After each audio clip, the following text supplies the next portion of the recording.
What is up, you beautiful people? It's Ever coming at you again with some more motivational covenantal series, part 82. Amen.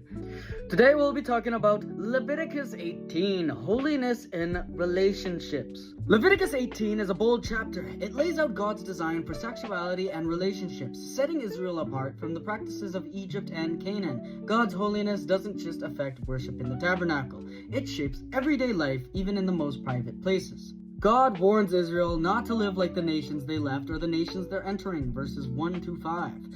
Forbidden relationships are listed to protect the family and the community, verses 6-23. Israel is warned that the land itself will vomit out those who live in sin, verses 24-30. And holiness means trusting God's design, even when culture pushes it another way. God's people live by God's standards. You must not do as they do in Egypt or as they do in Canaan, verse 3. Holiness means we don't copy the world's patterns. Israel wasn't called to blend in. They were called to stand out. Same today. The church must reflect Christ, not culture. God protects families through his commands. No one is to approach any close relative to have sexual relations, verse 6. What seems like restriction is actually protection. God seeks boundaries to preserve dignity, purity, and covenant love. Sin destroys families. Holiness restores them.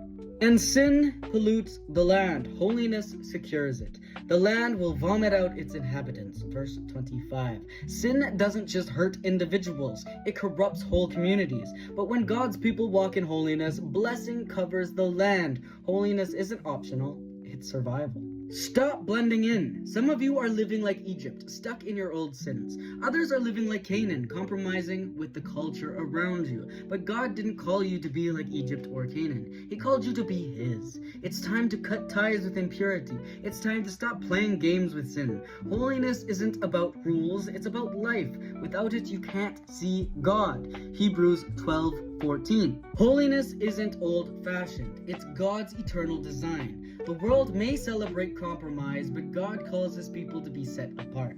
I will not live like Egypt, and I will not live like Canaan. I belong to the Lord. I will walk in purity, protect my family, and honor God with my body. Holiness is your calling. Holiness is your protection, and holiness should be your life. And with that, y'all, it's Ever coming at you again with some more motivational messages. I'll catch you again tomorrow for some more. Amen.